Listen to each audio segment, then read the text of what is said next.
datos, ¿sí? El modelo OSI, el modelo de referencia, que fue el primero que se creó, que es el modelo de referencia para poder comunicarse todos los dispositivos en la red. Entonces vamos a ver paso a paso cómo un segmento o un paquete viaja a través de la red. Vamos a ver conceptos que son muy generales.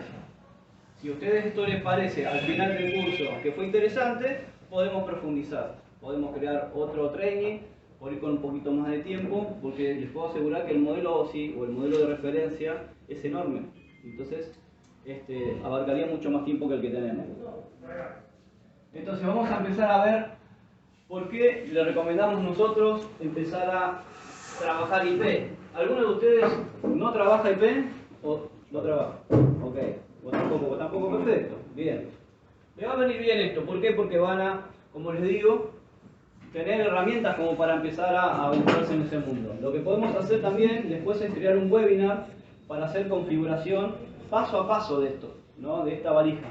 Eso sí va a llevar tiempo, por eso digo, podemos crear un webinar en el cual hoy tenemos toda la parte teórica y vemos un poquito lo que pueden hacer estos equipos, y después armamos un webinar con los chicos de URIN y hacemos por ahí un webinar de una horita y pico, y hacemos configuración de ambos equipos. Bien, ¿por qué recomendamos entonces volcarse al mundo IP? Primero, la prolijidad. Porque por más que exista el técnico más prolijo en la faz de la Tierra, cuando instalamos analógico tenemos de todo. Tenemos balones, tenemos fuente, derivadores, algunos no le ponen fuente particular para cada cámara, entonces le ponen una fuente para todas, y tenemos esos pulpitos que, por más que lo pongan muy prolijito, están ahí dando vueltas. Zapatilla, ¿no? Para alimentar todo esto. Por favor. Entonces decimos que todavía tengo frío. Voy a agarrar la campera. ¿Está bien? Tengo un frío que estoy muriendo. Sube el bar de enfrente y no existe el aire acondicionado ahí. Bien, dijimos entonces prolijidad. Ustedes pueden comparar, memoricen sus instalaciones y vayan a la valija. Van a ver una, sí, al contrario, van a ver una NVR con 4 cámaras. Esa NVR es PoE, no lleva más que eso, ¿sí? 4 conexiones y sale directamente a la cámara. Hiper prolijo va a ser. El segundo beneficio es que en los nuevos NVR no vamos a necesitar ni monitor y no vamos a necesitar computadora. Lo vamos a poder configurar a través de la aplicación. Ah, qué bueno. Está bueno. A mí, particularmente, soy de la vieja escuela, prefiero un monitor o una compu, pero yo entiendo que avanza el tiempo, avanzan las tecnologías y hoy por hoy con ese celular lo vamos a poder desarrollar. Después, otra mejora. Todos sabemos que tenemos un XVR, canales analógicos, cambiamos canal analógico por IP, podemos ver la cámara en el celu, pero si agregamos canales IP, no los podemos ver en el celular. No nos levantan, ¿sí? Algunos modelos no nos levantan y eso es un problemazo, porque el cliente está acostumbrado a ver sus cámaras. Le agregamos un canal IP y ¿cómo le explicamos que no? Si lo tiene que agregar aparte, es más engorroso. Bueno, las NVR, no importa cuántos canales vayas agregando, mientras vos respetes la cantidad total de su NVR, los vas a poder ver siempre en el celular, ¿sí? Una gran ventaja. Después, contraseña difícil de recordar y recuperar. Un tema candente, ¿no? El patrón. Exactamente, el patrón. Mientras nosotros configuremos todo correctamente, le pongamos patrón, pregunta de seguridad, correo electrónico, no tenemos problema. Pero generalmente vamos a un cliente nuevo, ese cliente se peleó con su instalador, no se acuerda de nada, no se acuerda de la clave, no le puso nada al instalador anterior, y entonces tenemos un problema. Agarramos la NVR, la abrazamos, nos ponemos a llorar y se la llevamos al distribuidor, ¿no? El distribuidor ahí hace su trabajo, la branquea. Pero bueno, si el cliente final, es decir, el que usa el sistema todos los días y tiene su aplicación de MSS, la tiene online, lo que se va a poder hacer con la aplicación de MSS es reset de password con un clic. El tipo no se acuerda o la mujer no se acuerda, aprieta clic, reset de password y le pone el password nuevo. Eso se va a poder hacer con la aplicación de MSS. Siempre y cuando tenga el administrador, ¿no? Exactamente, siempre y cuando tenga el administrador y lo tenga online P2P. Esto se puede hacer hoy por hoy con 2 líneas de NVR, línea 4 y línea 5. 4KS2. Esta misma presentación se la voy a dejar a los chicos de Urim para que se la pasen a ustedes. Así después pueden repasar, tienen una ayuda de memoria de lo que les voy contando. Y otro detalle muy bueno, que se va a poder actualizar por DMSS. Acá dice, no se puede actualizar por DMSS, nuestros equipos hoy por hoy no lo hacen, pero se va a poder hacer. Y a medida que se actualicen los firmware, también se va a poder hacer con otras líneas. Por ejemplo, acá trajimos una línea 1000, la línea entry-level de 4 canales, que le tengo que actualizar el firmware, me lo pasaron ayer de China, tengo que tener tiempo para actualizarlo y ya se va a poder. Entonces dijimos, línea 4000, 5000 4KS2 y la línea 1000. ¿No? Una línea entry-level también lo puede hacer. Yo sé que a medida que pasen los meses, más dispositivos y más dispositivos van a tener esta función. Como por ejemplo la línea 2000 que traje y una línea que tiene inteligencia. Vamos a poder ver qué es lo que puede hacer. Entonces dijimos que con el DMSS vamos a poder actualizar nuestros dispositivos, como por ejemplo la línea iMode, que apretamos un botoncito y nos actualiza la cámara, ¿no? No sé si alguno la conoce esa línea, una camarita muy hogareña, ¿sí? Muy parecida a SBIS de la línea La Contra, ¿no? De los vecinos. Sí. Esa cámara lo que hace, queremos actualizar, te aparece en la aplicación, te dice hay una versión nueva, apretas clic, te persignás si querés en algo. ¿Por qué? Porque es un peligro, ¿no? Obvio. Se corta la luz. Se corta la luz. Pisa papeles. Sí. Por eso yo prefiero hacerlo in situ, con un pendrive, controlando todo, pero bueno, estamos en conciencia de que muchas veces tenemos clientes muy lejos, ¿no? Coronel Suárez, el Gran Buenos Aires, entonces no es tan fácil ir todos los días a hacer un mantenimiento para actualizar un firmware. Perdón, una consulta. ¿Dónde estás? Que no te veo. Ahí está. Que llegó recién. ¿Es tan cierto así que queda de pisapapeles o es tipo, no sé, el BIOS de una PC que hay como una doble memoria y si no se completa la primera, luego después no se pisa Mi la experiencia es, si a vos se te corta la luz en el 50%, estás bien. Hace un back y vuelve a hacer el proceso normal, el boot, cuando vuelve. A mí me pasó que del 50 para adelante se cortó la luz, en algunos casos perdí el equipo y tuve que pasarlo de default. En realidad le tuve que cargar el firmware por TFTP, conexión consola, pero bueno, eso no es algo que tengamos todo al alcance de la mano. Lo tengo ahora que laburo con ellos. Cuando era instalador, sufría, tenía que llevar el equipo. Pero no todas las veces, no todas las veces. Me pasó más que nada eso, el 50% para adelante, se cortó la luz y tuve problemas. Perdón, ¿lo cubre la garantía eso o no? ¿En la actualización de firmware? No creo. No creo. ¿Perdón? También, ¿Qué decía? actualización de firmware. Sí. Se te queda el equipo cuando vos estás actualizando un firmware. ¿Eso que lo cubre la garantía? ¿Están garantías? Ah, listo. Sí. Excelente. Gracias. No. Entonces, ¿qué podemos ofrecer con estos equipos IP?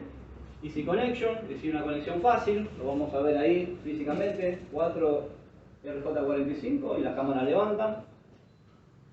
Easy Use, es decir, una forma muy fácil de utilizar para poder ver en tu teléfono. Y Easy Maintenance, o mantenimiento fácil. Esto está muy bueno porque está apuntado a nosotros, los instaladores.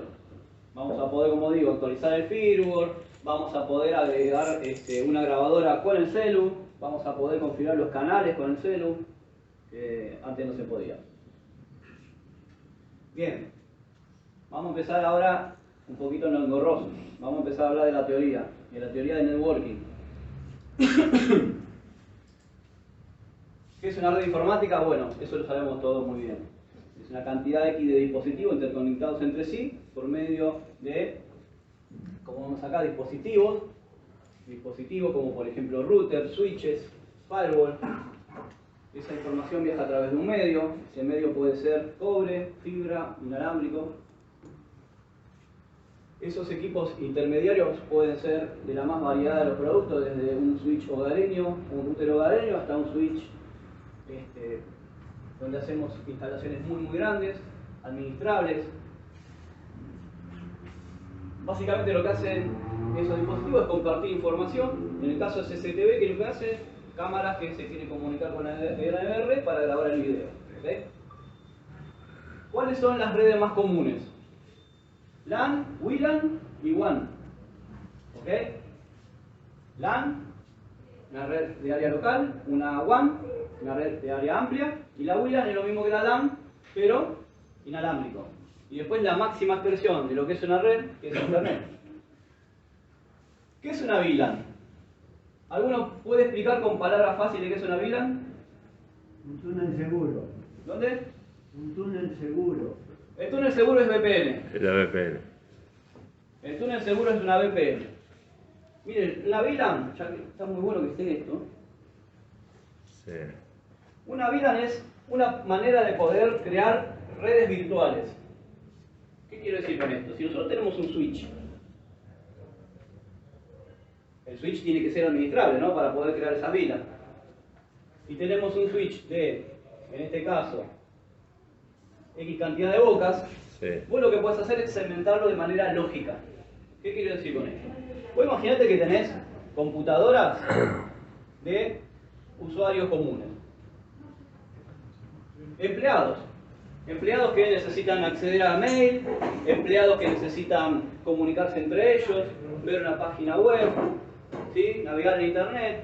Y después tenés usuarios que son administradores. Y tenés usuarios que son, por ejemplo, de contaduría o contables.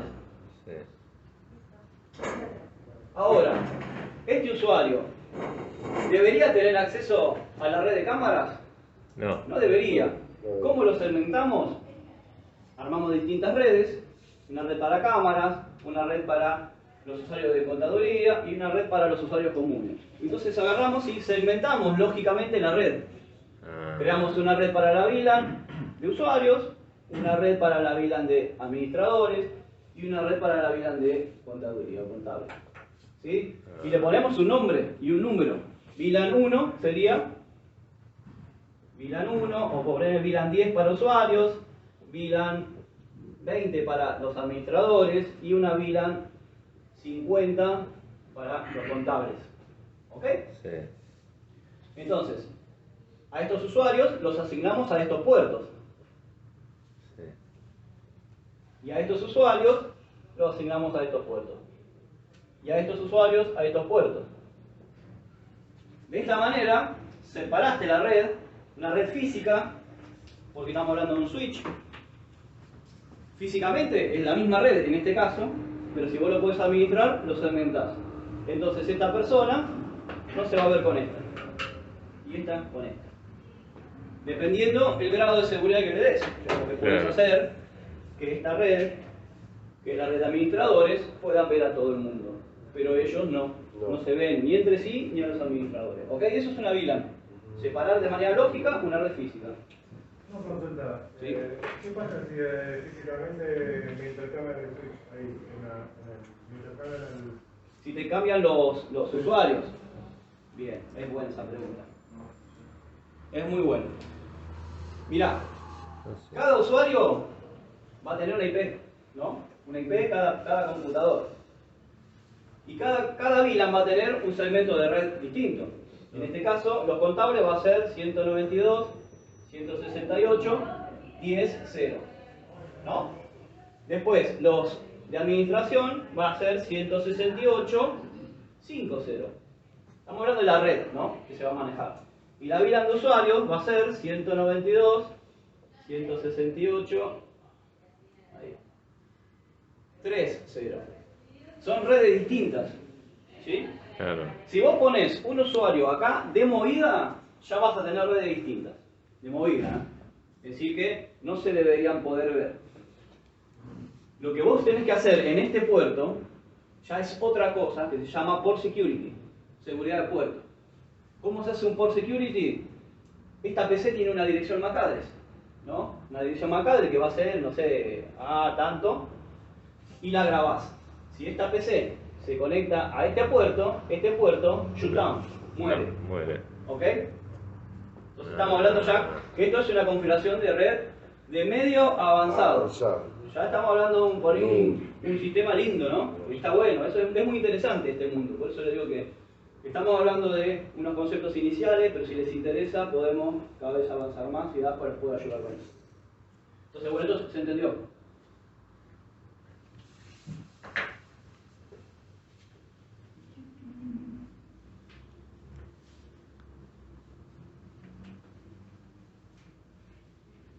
DASPA tiene switches que son administrables para poder crear VLANs y switches de capa 2 y capa 3. Ah, Seguramente habrán escuchado esa denominación, capa 2 y capa 3. Un switch de capa 2 no tiene la capacidad de rutear, ¿sí? Se comunica a través de MAC address. ¿Qué quiero decir con esto? Tienen un switch con puertos. Un switch lo que hace es grabar en su software una lista MAC y dice, en este puerto se me conectó la MAC address tanto, en este puerto la MAC address tanto. Entonces cuando este dispositivo se quiere comunicar, hace un fluid y dice, ¿quién tiene la IP tanto con la que me quiero comunicar? Entonces este switch dice, este dispositivo, tanta IP, tal MAC address, y se empiezan a comunicar entre ellos. Eso es capa 2. Capa 3 es cuando un switch tiene la posibilidad de hablar entre distintas redes. Lo que vimos anteriormente, distintas redes. Es un switch que tiene la capacidad de ruteo. Nuestros switches de agua tenemos las dos tecnologías.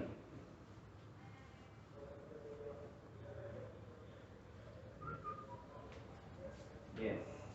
Bueno, entonces vimos VLAN. Ya sabemos lo que es una VLAN, ¿no? Una VPN, el compañero lo dijo. Una VPN es una conexión segura entre dos puntos. Lo vemos en el dibujito ahí. Entonces, una VPN es, tenemos un router. ¿Tu nombre es? Dante. Dante. Mira qué bueno. Dante, ¿y vos? Alberto. Dante y Alberto. Este es el router de la casa de Dante. Este es el router de la casa de Alberto. En el medio, un ISP que entrega internet a ambos. ¿Sí? Se conecta este de acá y este de acá. Y en el medio que hay, una nube. sí. Internet. Dante. Si vos te querés comunicar con él y Dante con Alberto, de manera segura hay que crear un túnel VPN. Un túnel VPN es una conexión segura entre él y él. En este lado tiene que haber un router que tenga la capacidad de manejar VPN. Hay un montón de marcas, mi preferida es Cisco.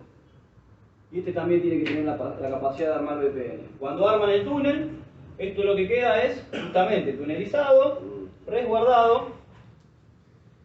Ambos tienen los datos para armar y desarmar esa encriptación, porque se produce una encriptación, ¿no? Cuando acá salen los datos se empiezan a mezclar, se mezclan, viajan encriptados y acá los datos se desmezclan.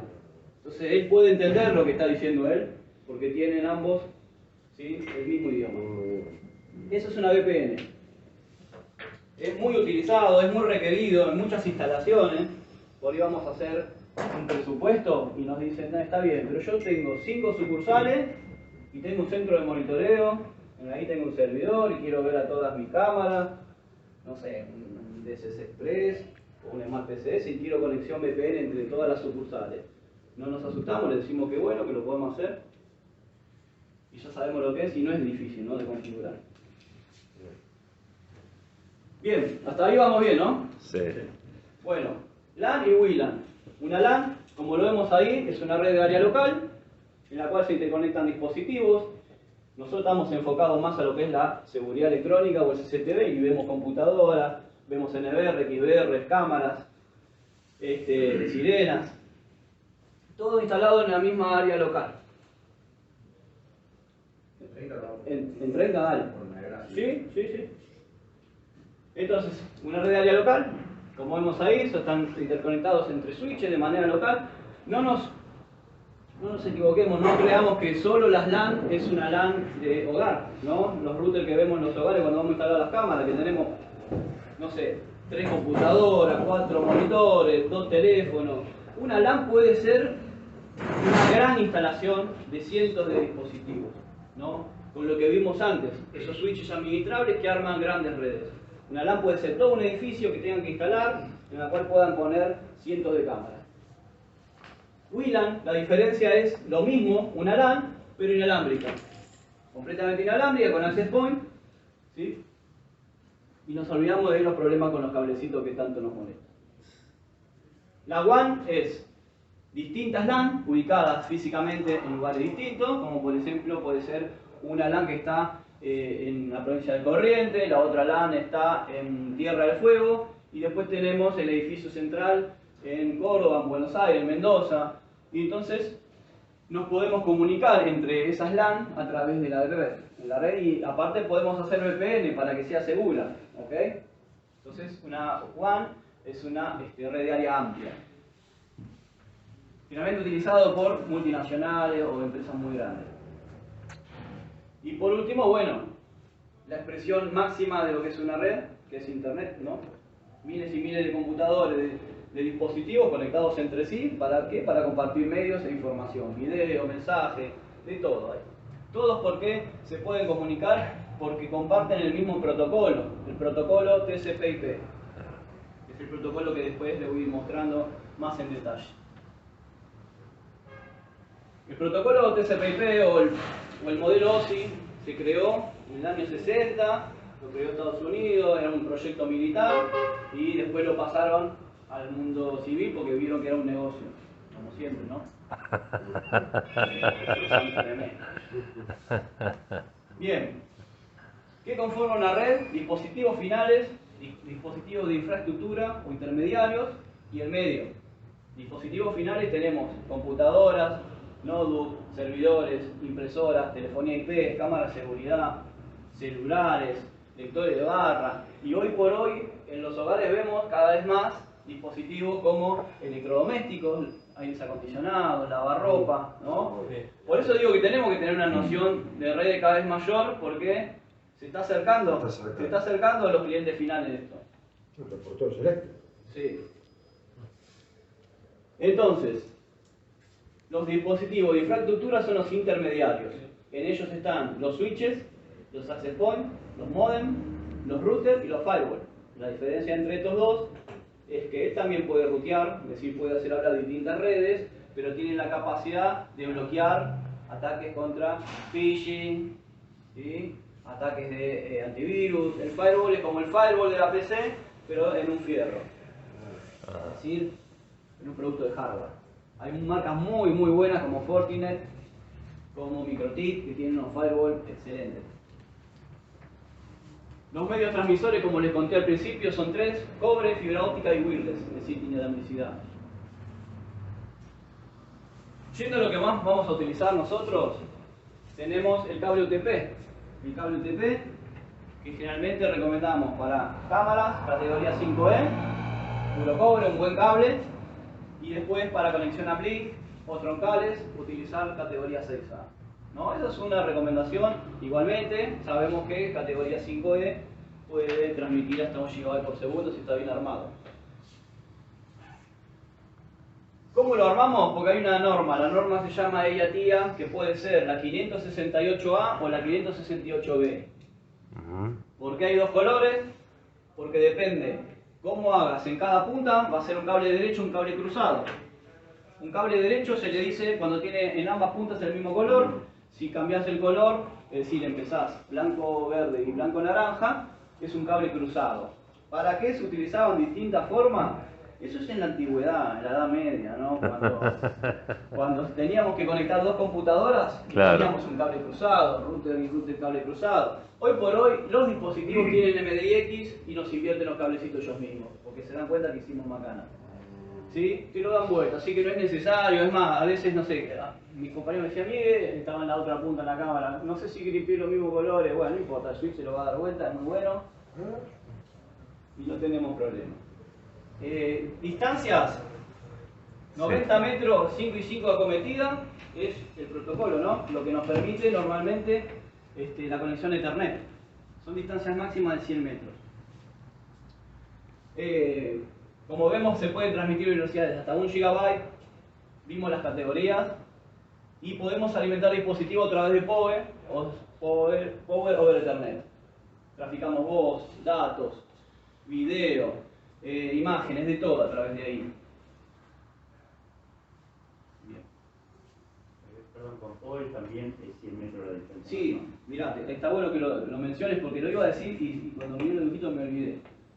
Tenemos hoy distancias mayores a 100 metros, ¿no? Empezamos a ver cosas un poco raras. Por ejemplo, no sé, Dafua nos dice, hay una tecnología que se llama IPOI 800 metros. Uno se queda ahí como diciendo, ¿qué está diciendo? Sí. Y después tenemos la nueva PoE 2.0, 250 metros. Esa yo sí la probé. La IPOI no tuve la suerte de tener un dispositivo en mis manos. Pero este switch, que se llama PoE 2.0, nos permite conectar en los puertos cámaras 2 megapíxeles y trabajar hasta 250 metros. Pero atención, cámara porque es 10 megabytes por segundo baja. Pues si cheque poco ancho de banda, no. ¿Cuánto trafica hoy una cámara IP? ¿Alguien se anima a mirar lo que normalmente ven en el día a día? 5 megas como mucho, estoy diciendo una locura, ¿eh? 2 megas. 2 megas, 3, pero cada vez las tecnologías comprimen tan bien que el streaming es muy pequeño, con 10 megabytes no sobra. Lo que pasa que me pasó que antes no lo aclaraba, y decía chicos 10 megabytes por segundo y me llamaron para decir, mire, esto no funciona ni para atrás ni para adelante, mentiroso. Le digo, pero ¿cómo puede ser? ¿Qué cámara pusiste? No, me dice, no, una Smart PCS.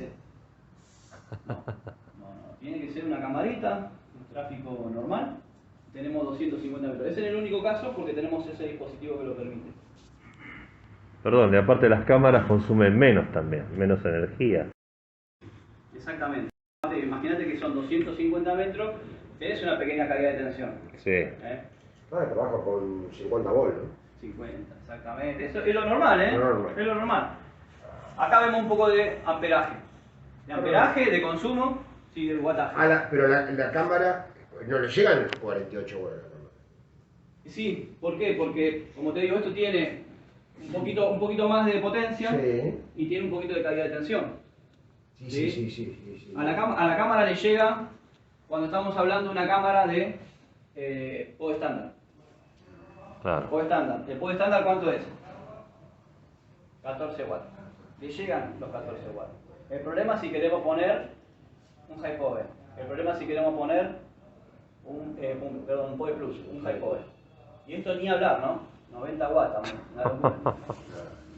Pero bueno, yendo a esto que está hablando el compañero Dante, Power over Ethernet es alimentar un dispositivo a través de un cable de red, en el cual vamos a tener distintos tipos de PoE. El PoE más común, el primero fue el PoE estándar, que entregaba hasta 14 watts. Acá que ponemos una cámara IP, algún videoportero, después PoE Plus, las pantallas de videoportero aconsejamos PoE Plus, después High PoE, que es esto, 60 watts, domos, PTZ, header, calentadores, necesita potencia, ¿sí? ¿Por qué? Porque vamos a ponerle y va a levantar y va a funcionar. El día que prenda el header, muere, se cae hasta que reinicia la cámara.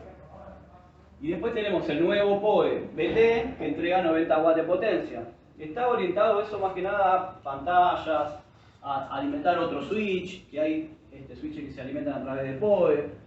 Muy pocos dispositivos piden BT, muy poco. Y les dejo acá, por si no lo tenían, el pinout, donde pueden ver dónde entrega la alimentación. ¿Sí? Pin 7 y 8, 4 y 5. Esos son los pins que entrega alimentación un cable PoE.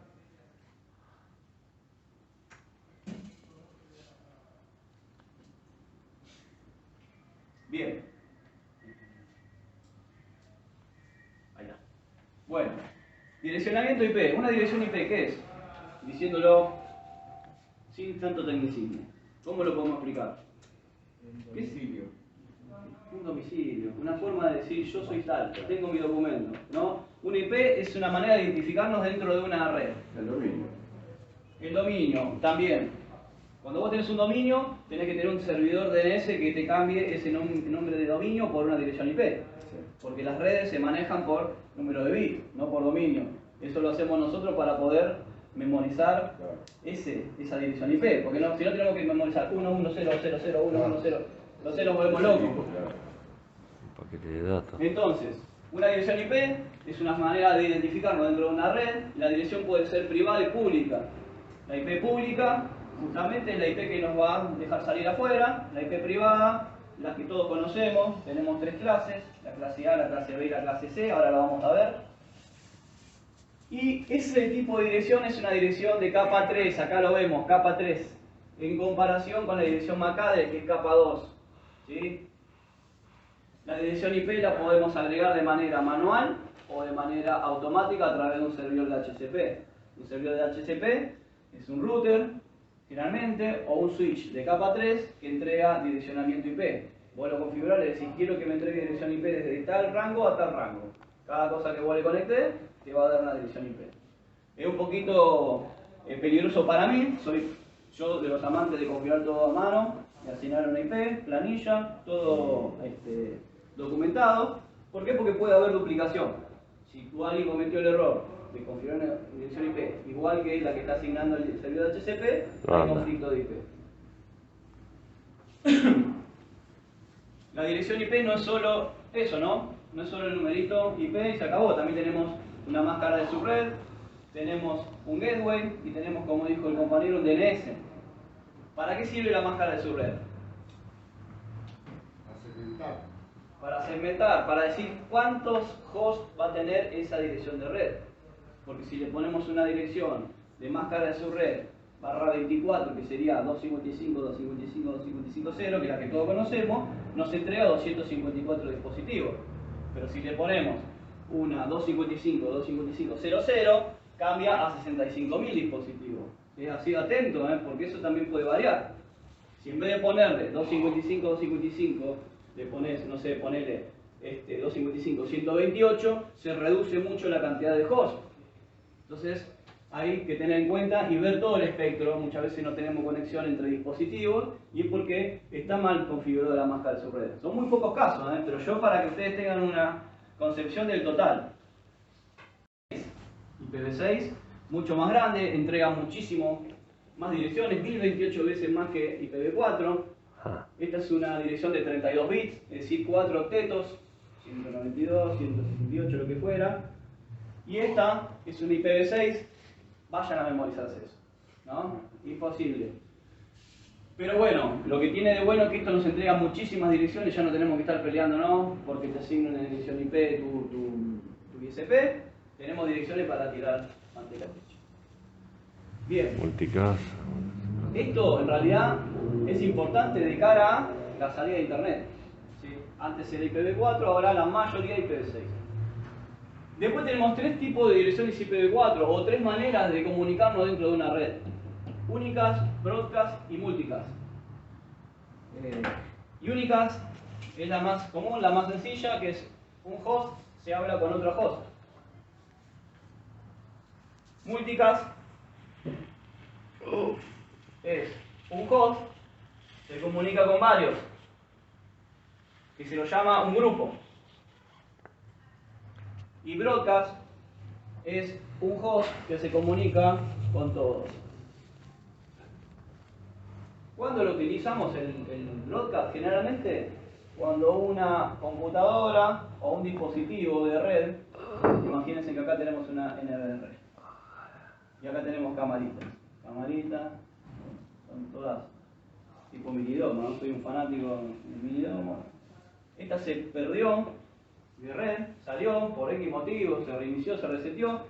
¿Qué hace? Cuando vuelve, manda un broadcast, es decir, inunda toda la red para poder encontrar su NVR. Entonces, cuando inunda, el switch le dice, esta dirección IP tiene esta MAC address, está asociado a este puerto. Y uno dice, ah, ok, y ahí ya lo que hace es únicas. ¿Ok? Es muy importante. ¿Por qué? Porque a veces podemos correr algunos software de análisis de redes, como por ejemplo Wireshark, no sé si lo conocen, es un software que es el loguito, es un tiburoncito, y ese lo que hace es analizar la red. Un analizador de red está muy bueno. Les recomiendo que lo googleen, que se lo bajen porque es free y que se bajen muchos tutoriales de YouTube que les va a dar un valor agregado muy grande a su servicio técnico.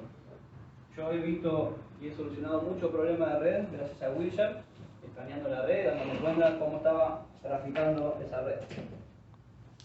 Una consulta. Sí. ¿Qué tan cierto es el mito ese de que al conectar, no sé, 5 o 6 domos en un switch, me baja el ancho de banda de la casa y bueno, me trae de todo problema? Es que no es un mito, es una realidad, ¿no? Claro, Es una realidad. como se ve la imagen, viste, pausada, perder y todo. Es una realidad. ¿Configuración más que nada o...? Mirá, yo te digo lo que yo hago para mejorar eso. No hay una guía de consejo de DASWA oficial. ¿Por qué? Porque DASWA dice que cada país tiene su nivel de medios, su nivel de ancho de banda, su nivel de dispositivos que instalan en los hogares. Yo te digo lo que yo logré mejorar muchísimo. Primero segmento la red. ¿Qué quiero decir con eso? Voy a un router, generalmente Telecentro o Fiber. Atrás tenemos el login y nos podemos meter adentro. Entonces vos tenés un SSID, Claro. ¿no? Y ese SSID entrega inalambricidad a todo el mundo. A las PC, Los celulares. a los celus y a la NBR con sus camaritas. Yo lo que hago es, creo otro SSID para cámaras y lo segmento. Y hay muchos routers donde vos le podés decir, ¿cuánto tenés vos? ¿100 megas? Bueno, 50 y 50. ¿Sí? Entonces ahí dividís y limitás. Porque en este caso, él no va a decir, no, pará, no voy a usar más de 50 porque pobre, el nene está mirando Netflix o está mirando YouTube, no le importa nada. Él va a seguir mandando información a su router, a su NBR, las camaritas a su NBR. Ahora, si vos instalás una NBR con puertos PoE, es una gran solución. Porque el tráfico cámaras NBR es interno. ¿Sí? ¿Lo entendiste eso? Es interno, es decir, las cámaras están conectadas directamente al NBR. No tenés cámaras afuera, pasando por el router. No vas a usar el y ancho llega- banda. Exactamente. Pasa por afuera, no, va directo. Eso yo lo ¿El recomiendo. NBR se conectaría al switch, digamos, con otra banda más chico que toda la vez? ¿Cómo? ¿El NBR qué ancho de banda ocuparía de modo? Vos se lo decís, vos se lo podés decir. Pero calculando la cantidad de cámaras que tengo, Exactamente. Vos tenés que hacer el cálculo de las cámaras, porque el ancho de banda hacia afuera te lo va a comer cuando vos tengas un celu de afuera que se quiera conectar y ver las cámaras. Claro. Pero adentro, estos bichos manejan 300 megabytes por segundo, generalmente. Es un montón. Si te lo degrada, hay otro tema ahí adentro. Es medio raro que un sistema, estamos hablando de un sistema pequeño, ¿no? 4, 8 cámaras, te mate la red interna. Salvo que pongas, bueno, cámaras 4K, pero finalmente no debería pasar. Bueno, después está el otro problema, ¿no? Si le pones frames por segundo, no sé, calidad cine, 25, 30 cuadros por segundo, claro. O sea, hay sistemas Tiempo que real. vas a ver y están configurados como para... Claro. No se quieren perder pero ni el pestaneo de la persona, por la duda. Sí, ahí hay una gran polémica que yo abro el debate y ustedes me dicen qué opinan. Todos dicen, che, tiempo real, yo quiero tiempo real. En mi experiencia, ¿no? Yo vengo de laburar en seguridad 10 años. 12 cuadros por segundo configuramos, una multinacional, ¿eh? Y nunca perdimos un evento. Lo perdimos si se caía el server, pero con 12 cuadros por segundo nunca perdimos un evento. Pero ahora está ese fanatismo de llevar todo al máximo posible. Pero bueno, no sé ustedes qué opinan. ¿Cambia? El otro día yo instalé 5 domos de 4K, 4 megapíxeles. El cliente quería usar los 4 megapíxeles, porque Sí. se había pagado Eso sí, ¿eh? los 4 megapíxeles. Los megapíxeles sí, yo lo que hablo de los frames por segundo, los cuadros por segundo. Lo que es FPS. Sí, los FPS. Sí son necesarios cuando vos tenés escenas de mucho movimiento, que son generalmente en el exterior, ¿no? Un vehículo que pasa muy rápido, se lleva por delante a la nota, pero si lleva por delante a una persona, bueno, ahí sí necesitas muchos cuadros por segundo. Pero generalmente acá, no voy a hacer flash de ir hasta allá y que no me vean. Bien. Acá vemos los ejemplos, ¿no? De direcciones. Esta es una dirección unicast. Esta es una dirección multicast y esta es una dirección broadcast, es decir, todos, a todo el mundo yo estaba mandando. Porque vos en un direccionamiento IP tenés una dirección de red y una dirección de broadcast. Por ejemplo,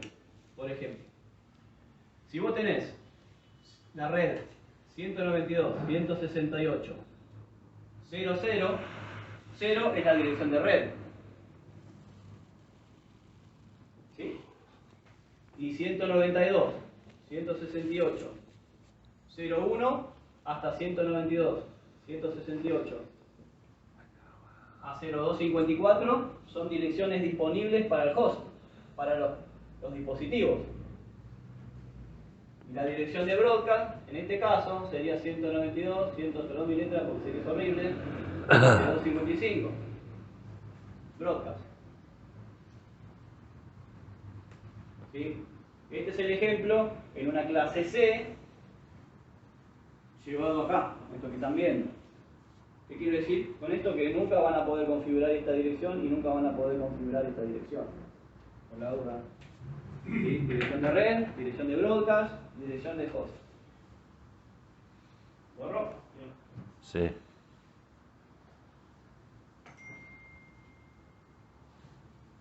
Gaby, ¿estás ahí? No, está bien el problema. No, se fue. Así son los comerciales, chicos, ¿eh? Te descuidás. 127.001. ¿Para qué sirve esto? Por ejemplo, ustedes están en una red, ponen su compu, no tienen salida o no tienen comunicación con otro dispositivo. Claro. ¿Cómo pueden descartar? Lo primero que descartan es, ¿mi stack de protocolo funciona correctamente? Yo calculo que sí, decís, pero ¿cómo te sacás esa duda? Venís al CMD, en la consola, y le mandás un ping, que es un comando XMP, que manda un paquetito para que reciba una respuesta. 127.001 y ahí te contesta. Él te dice, mi stack de protocolo funciona correctamente, está bien instalado, yo no tengo problema, el problema está para afuera. Entonces ya tu PC está en condiciones. Es importante. Eso quiere decir que lo haces igualmente, no importa la dirección IP que tenga. Exactamente, compañero, que el stack de protocolo de tu dispositivo, de tu notebook está bien. Bien, después, esta sería la tabla de direcciones privadas, fíjense. La clase A empieza con 10.000 hasta 10.255.255.255. Tiene 16 millones de dispositivos para instalar. ¿Sí? Está apuntado a multinacionales, realmente, que quieren tener una red y tienen una sucursal en Corea, otra en Alemania, otra en Argentina, otra en Brasil. Después la clase B, también bastante utilizada en empresas medianas a grandes, en la cual tenemos dirección 172.16.00 a 172.31.255.255 y tenemos 1 millón de dispositivos. Perdón, la cantidad de direcciones IP. La cantidad de IP por red son 65.000. 65.000. Entonces, en este vimos que es una red. En esta vemos que son 16 redes que se pueden armar.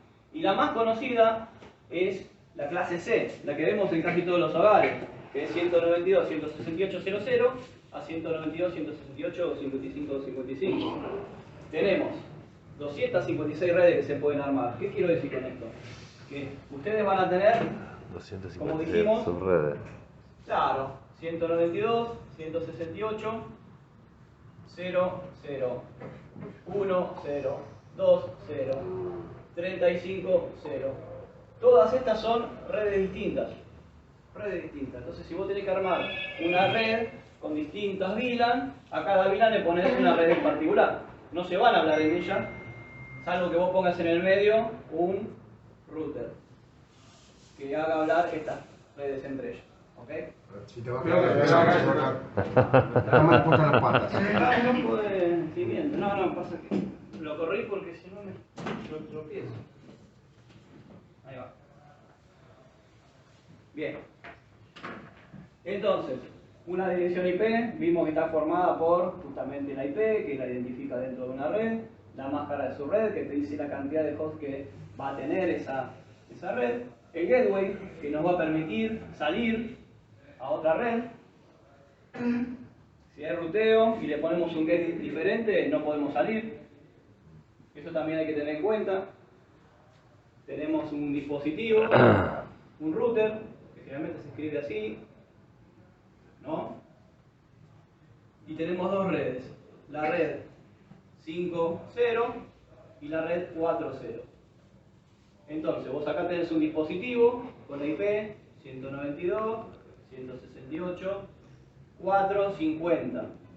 El gateway va a tener que configurarse acá, y generalmente 4.1 o 4.254, el que le guste la más grande y la más chica. Entonces, vos acá le tenés que configurar este gateway. Le tenés que poner 192.168.4.1. Acá, gateway. Entonces, tu computador va a llegar hasta acá. Si no se puede comunicar de este lado es porque esta computadora tiene la 192.168.550 y capaz que el muchacho no se dio cuenta y puso 168.5.254 cuando el gateway es 5.1. ¿Me explico? Él tiene que llegar primero acá, pero para que esto funcione, el gateway tiene que ser 5.1. Lo cambia y ya la comunicación entre ellos es posible. En un hogar no lo vamos a ver, pero en una red de mediana a grande sí. Les aconsejo, si se quieren meter por ahí más profundo en el mundo de las redes, hay un software que se llama Cisco Packet Tracer, ahí se lo voy a escribir. Es un simulador, un emulador de redes. Se llama Cisco, es la marca, y el software se llama Packet Tracer. Cisco Packet Tracer. Lo instalan y ahí emulan redes. Van a emular un montón de tipos de switches, un montón de tipos de router. Pueden ahí poner cientos de computadoras. Cuando yo hice la certificación de Cisco, el trabajo práctico era poner como 200 PC, armar todas las vilas. Y aunque no tocas algo físico, lógicamente te queda acá adentro y ya es otro cantar, ¿eh? Te ayuda muchísimo. ¿Podrías escribir el nombre del software que dijiste de analizador de redes? Sí. Sharp, no sé cuál. Wireshark. ¿Esto ya lo puedo borrar? Sí. Igual ahora lo vas a ver ahí en la presentación, pero que lo escribí. El software se llama Wireshark.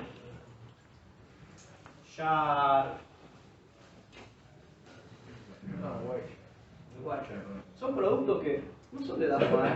Yo les estoy acercando herramientas que nos ayudan a entender y analizar el networking.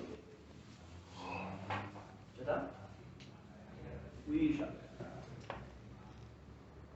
¿A dónde me conecto? 170, 23, 40 y lo que sea. Entonces lo que hacen las computadoras es traducir este nombre en una dirección IP. ¿Cómo lo podemos verificar? Fácil, miren.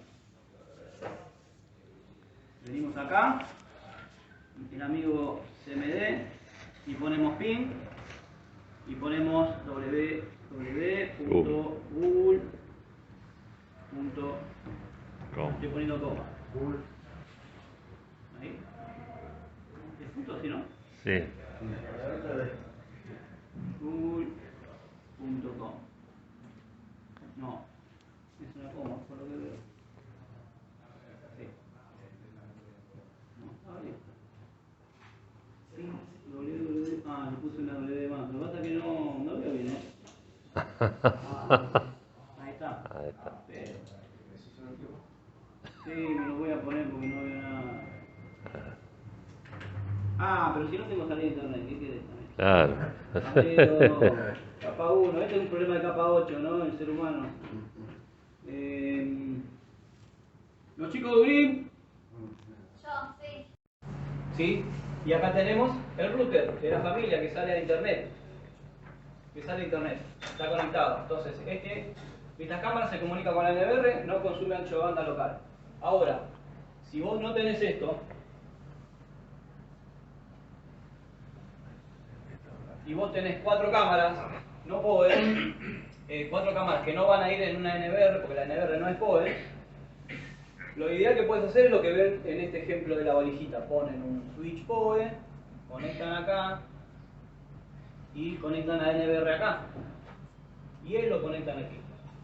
Entonces el ancho de banda sigue estando acá adentro.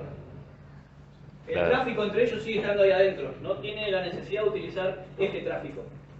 ¿Sí? Ah, Ahí dejamos de tener por el problema en la casa. No hay que hacer toda esa segmentación rara. Obviamente que cuando haya una PC conectada acá que quiera ver estas cámaras, ahí sí vamos a tener tráfico. De las 4 cámaras o de las que queramos ver acá. Así. Ahí conectaste el switch POE ¿Dónde está? al servidor de internet. Ah, está, sí, perdón, ahí está. ¿No tendrías que conectar al NVR? No, porque está conectado acá, mirá. Switch POE está conectado con la NBR acá. Ah, ok. está bien. Lo conecto acá ¿para qué? Para separar esto. Claro. Lo podés hacer así, pero la estás cagando fuerte, ¿no? Porque la información va a venir de acá para acá, de acá para acá y de acá para allá. Mirá, un salto, 2 saltos, 3 saltos. En este caso, ahí, graba. Pero, como te digo, cuando él necesite ver por un Smart PCS o por un celu, ahí sí vas a tener tráfico en la red interna. Una ¿Ok? pregunta, ¿lo mismo pasa con un router inalámbrico con cámara inalámbrica? ¿Sería lo mismo? ¿Quién me habla? Perdón, porque con los barbijos, ahí está. ¿Cómo? ¿Lo mismo sería con cámaras inalámbricas con un router inalámbrico? Y ahí es distinto, che. ¿Por qué? Porque los routers, las camaritas, generalmente el wifi lo da el router de lo va.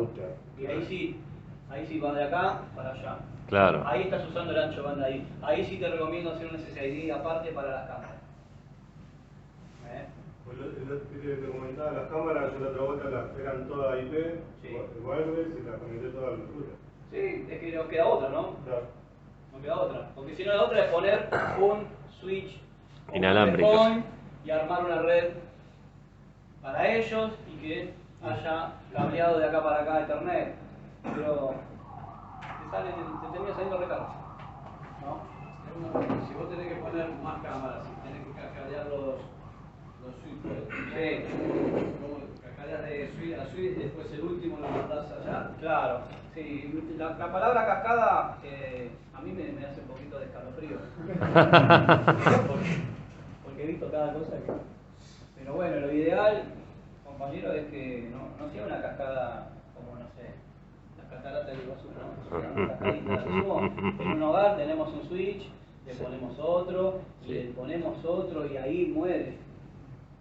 Seguimos poniendo, no llega más, ¿no? Los datos, se ve mucho lag. Imagínate que si acá se pierde una cámara, hace broadcast, ¿no? Envía el broadcast acá, este lo envía acá, es un kilómetro, ¿no? Eso va a degradar la red mucho.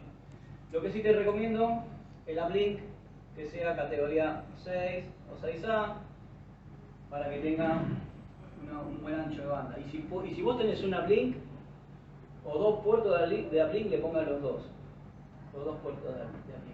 Ah. Que haya muy buen ancho de banda entre ellos. Obviamente que lo ideal son switches administrables donde vos le puedas configurar otras cositas, como por ejemplo la CP, se llama la CP. La CP lo que hace es administrar estos 2 puertos, los administra y se fija y dice, bueno, tengo 1 GB, tengo 2 GB y hace como un solo troncal y va administrando. Y después hay otras cosas para configurar, ¿no? Claro. Que se llama Spanning Tree. No quiero empezar a meterme adentro porque me volvemos loco porque hay un montón de cosas. El Spanning Tree lo que hace es, está estudiando los dos troncales, ¿no? Solo está funcionando esto. Este se muere, bueno, empieza a funcionar esto. Hay un montón de cosas en el mundo de la red que podemos hacer. Una locura. Pero bueno, dentro de un hogar, con esto les va a alcanzar. Una pregunta. Sí. ¿Hay cámaras CCTV que anden con fibra óptica solamente o solamente Puerto con de IP? fibra, mirá, escuché que en China existen, acá, nada. Ah, Nada, ¿no? De DAFA, ¿no? sí. He visto otras marcas, Axis, sí, trabajando en DAFA. Ahorita llegamos a instalar, pero eran domos con puerto de fibra. Pero no, en DAFA no. Si hay necesidad específica, un proyecto declarado y sabemos que es fehaciente, ¿no? Y firme, lo puedo llegar a hablar con nuestro product manager de acá para que hable con China. Ah.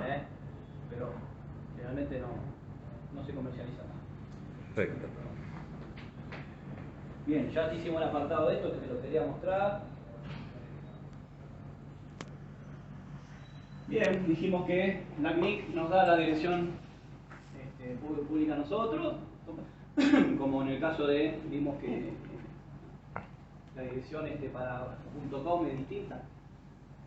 Después vemos lo que sería una dirección física, una dirección MAC, nos identifica dentro de una red a un dispositivo, pero de manera física. Esta dirección debería no ser nunca alterada. Sabemos que en algunos casos se puede hacer, ¿no? Pero es algo que no se debería hacer.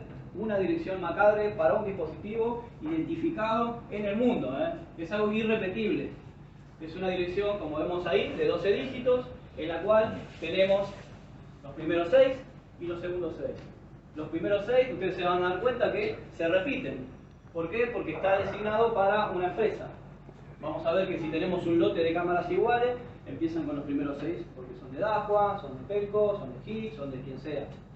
Y los otros 6 los provee, ¿no? El proveedor, el NIC, lo que sea. Y ahí va cambiando. Esta es una dirección que dijimos de capa 2. Capa, ya estamos hablando de la capa del modelo OSI, que ahora lo vamos a ver. Van a ver que es muy interesante.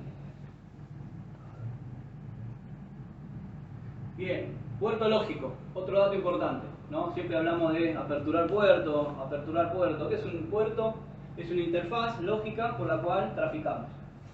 Cuando estamos hablando de transmisión de datos, no solo hablamos de un puerto, no solo hablamos de dirección IP, sino que también hablamos de protocolo. Cuando nosotros nos conectamos a una dirección IP para empezar a querer traer la página web, que generalmente son el puerto 80, este sería el puerto de comunicación. Tiene que estar abierto. Entonces tenemos dirección IP y puerto para poder empezar a entablar comunicación.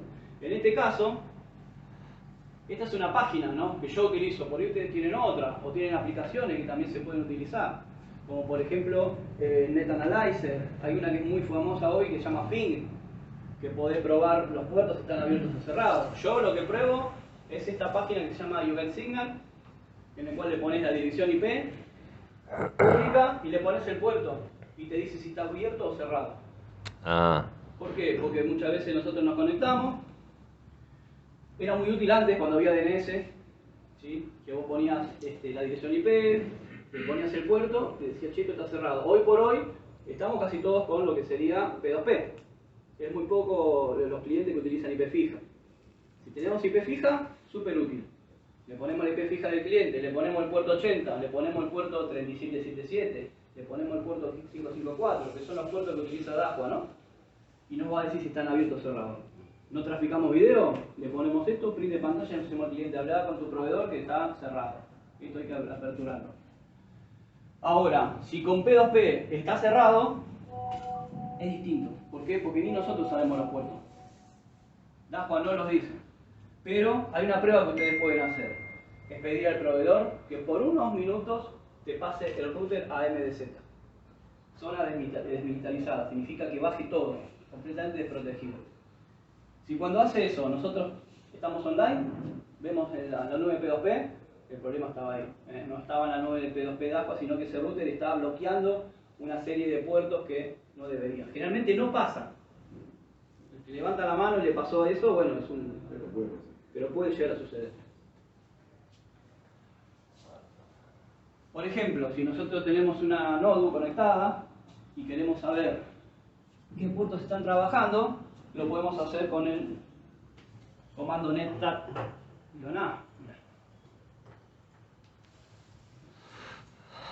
Están hackeando. Por ejemplo, acá vemos los puertos que está usando mi computador. Y si no, un poquito más escatológico.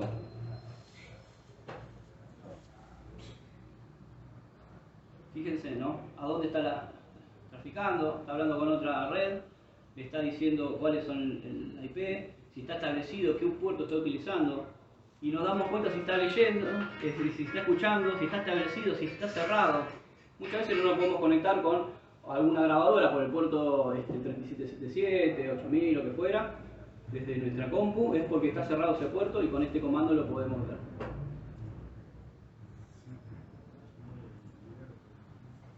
Bien. Bueno, estamos llegando al final de los conceptos. No los quiero aburrir tanto, pero vamos a hablar del protocolo de red. Importante aunque no parezca. ¿Por qué? Porque los protocolos son los que rigen la información y cómo viajan a través de la red. Muchas veces he resuelto problemas entendiendo cómo se maneja el modelo OSI y cómo se maneja el modelo TCP/IP. Entendiendo el concepto, ¿no?, de cómo viaja un paquete a través de la red. Un protocolo, como dijimos, una serie de reglas que hay que seguir sí o sí, y va a establecer cómo se formatean, cómo se estructuran esos mensajes, y va a seguir unos procesos establecidos. Va a intercalar los mensajes, como vemos ahí.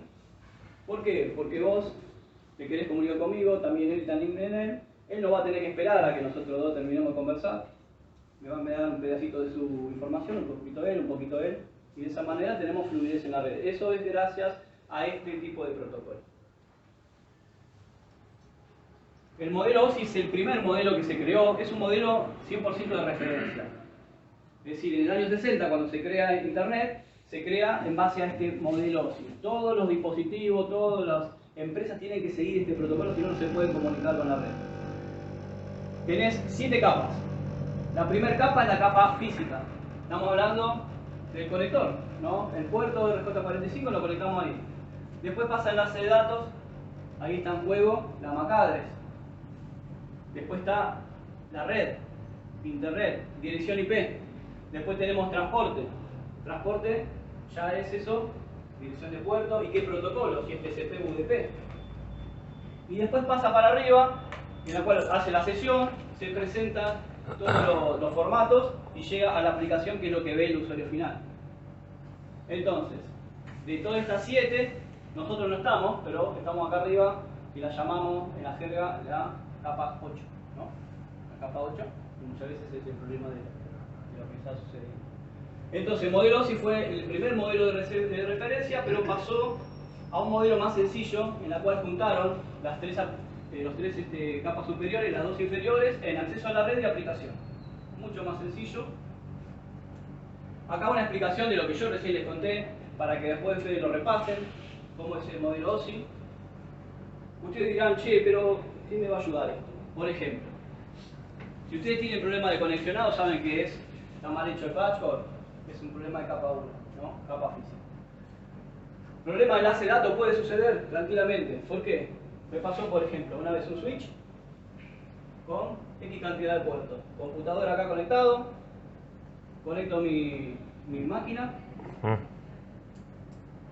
otro dispositivo, y este dispositivo tenía una dirección IP, estaba en red, yo lo podía ver, yo podía comunicarme con él, pero yo no podía hacer que estos dos se comuniquen. Estamos hablando que era un servidor y una cámara, ¿no? Yo decía, loco, no puede ser. Tiene dirección IP, tiene dirección IP, tiene dirección IP, tengo ping, y entre este y este no se ve. Entonces, ¿qué hago? Entro al switch y me fijo en la dirección, la tabla de MAC address. Cada puerto, como yo les dije, tiene una tabla MAC, en la cual él guarda las direcciones MAC address. Entonces lo que pasaba era que este puerto no estaba asociando la MAC address de este dispositivo. ¿Sí? Eché un comando, el comando me dijo que en este puerto la dirección MAC no estaba siendo guardada, era un problema en el puerto. Lo que hice fue entrar al switch, configurar la tabla de MAC address, la pasé a default, la borré, recreó la tabla de MAC address, apareció la MAC address de este dispositivo y se empezó a hablar. Si yo no entendía esto, ¿qué hubiera hecho? No, lo que tratábamos de hacer todo, paso a default todo y lo hago todo de vuelta. Bueno, al entender por ahí el modelo OSI, me ayudó a poder comprender lógicamente el problema en un dispositivo y no tener que configurar todo de nuevo.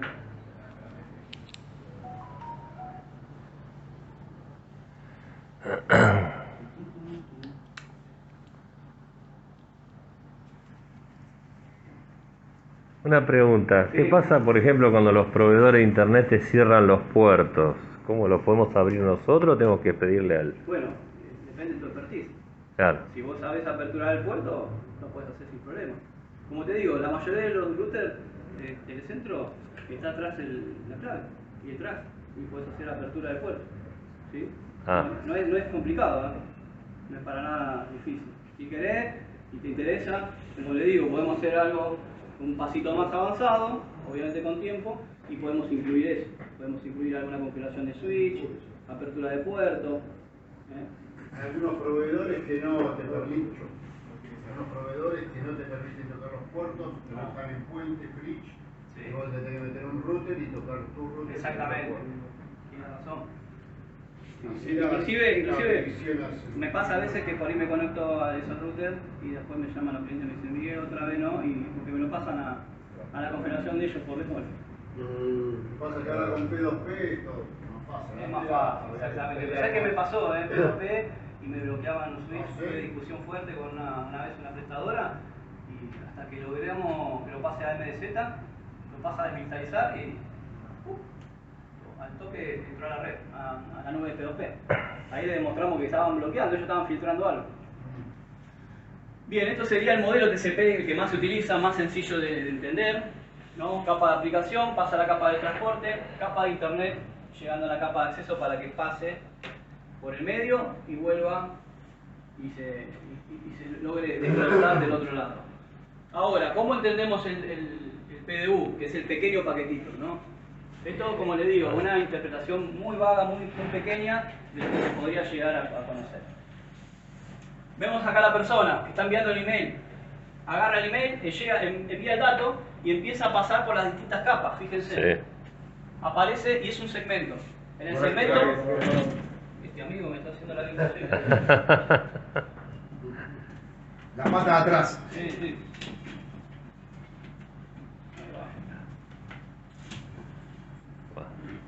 Ahora tenés que poner más en la punta. Sí, sí. O hacerlo colgado. No quiero... Abrir la Ahí ventana. está. No te bloquea, ¿no? Bien.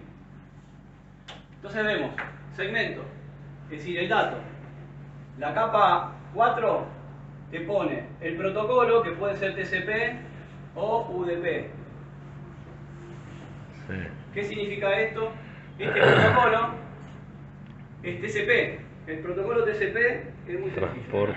Yo soy el que envía el dato, se lo envío al compañero, el compañero lo recibe, recibido, me lo envía, me manda su acknowledge, su sí lo recibí, se lo vuelvo la reconfirmación y él me lo vuelve a enviar. Eso es TCP, verificar que fue recibido. UTP es yo se lo mando y no me interesa recepción, yo mando información. Esas son las dos variantes que tenemos. Esto se utilizaba mucho en video antes, ¿sí? Porque esto generaba mucha latencia, pérdida de paquetes, esa imagen toda robótica. Estamos hablando hace 10 años atrás, ¿no?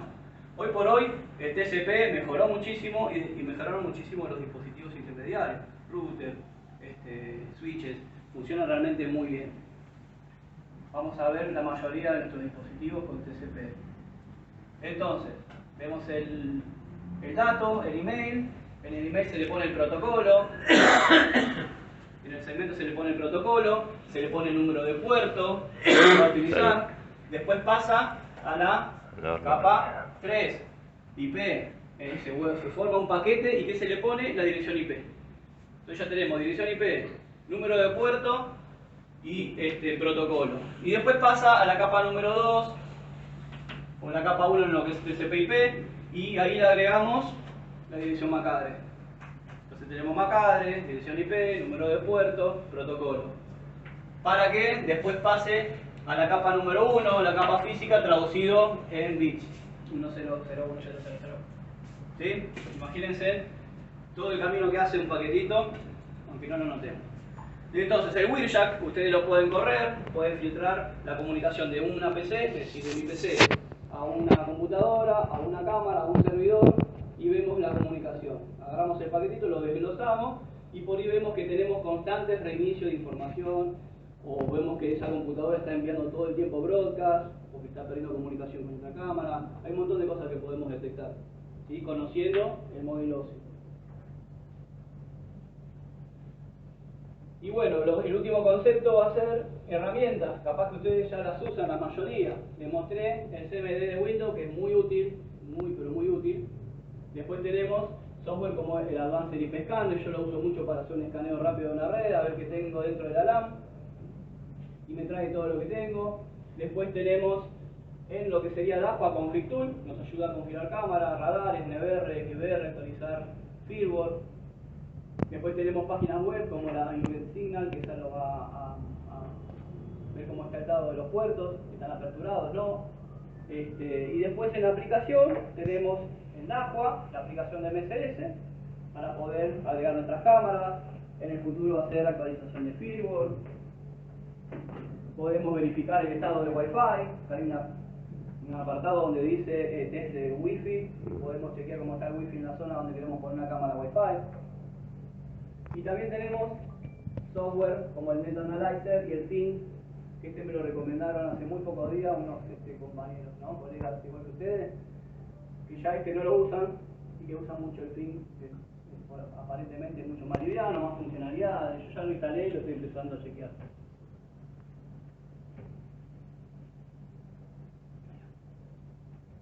Bien, ya terminamos los conceptos, ¿no? Dejé de aburrirlos y matarlos con esto. Ahora vamos a hablar de la parte un poquito más comercial, que es lo que vamos a empezar a hacer con nuestros productos IP. Como dijimos, tenemos dos productos en esta valija, lo que nosotros recomendamos. Productos muy fáciles de instalar, como vemos ahí, cámaras conectadas directamente a la NVR. No vamos a tener que hacer nada más, no vamos a tener que configurar IP, no vamos a tener que configurar usuario, contraseña. Lo conectamos como si fuera una cámara analógica, sale andando. Obviamente, vos me decís, Miguel, ¿es lo recomendado? Pero que no. Lo ideal es entrar a la cámara, configurar su dirección IP, usuario, contraseña robusta. Pero bueno, nos estamos iniciando en el mundo IP, ahí tenemos un producto que nos va a ayudar. También lo que se puede hacer es conectar cámaras desde un switch. Que antes no se podía, ¿no? Antes era una cámara, un puerto, una cámara, un puerto. Hoy lo que podemos hacer es utilizar un switch, colocar 3-4 cámaras y colocarlo dentro del puerto PoE de la grabadora. Y las agrega automáticamente sin necesidad de configurar.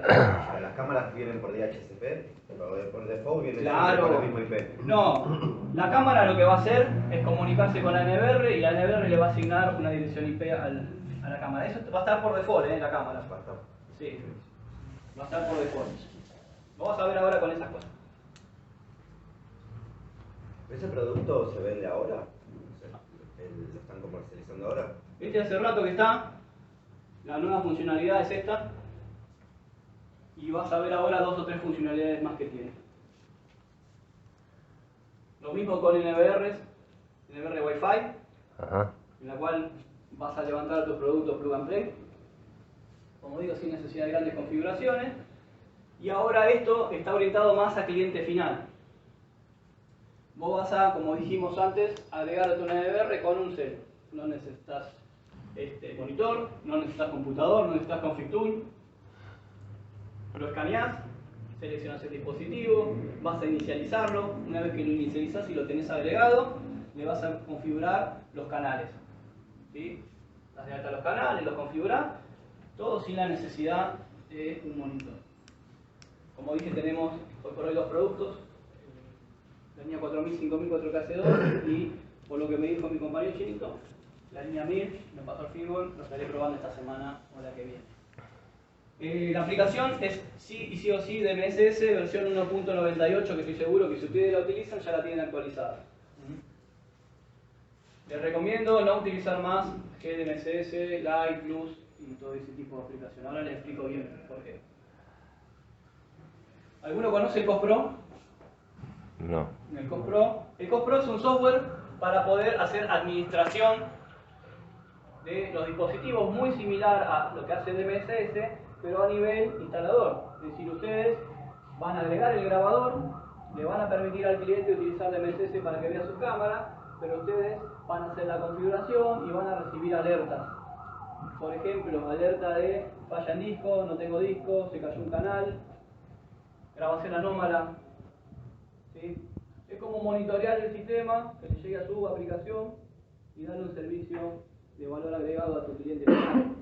Eso obviamente tiene un costo, es un acceso, es una especie de P2P, se llama BAT.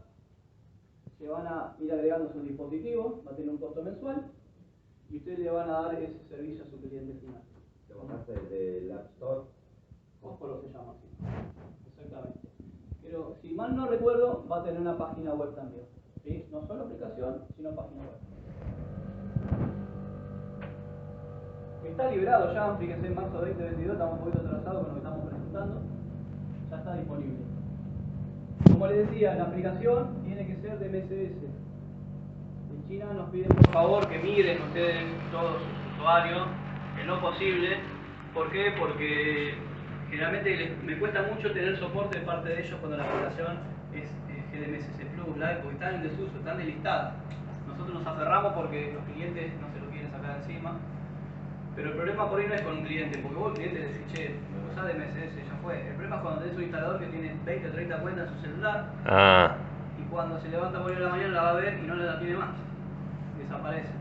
Por eso digo, tratemos de migrarlo rápido cuanto antes, para no tener ese tipo de problemas. Para migrarlo... Hay un código QR que con ese código QR vos lo vas a poder traer todos los dispositivos a tu DMSS.